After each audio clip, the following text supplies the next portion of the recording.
Magandang hapon sa lahat. Narito ang 5 PM draw.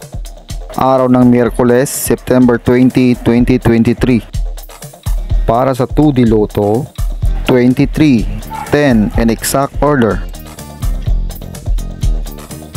Para sa 3D Lotto, 3, 0, 5 in exact order. Congratulations sa mga nanalo. Mag-like, subscribe para updated kayo sa mga susunod na draw. Maraming salamat at magandang hapon.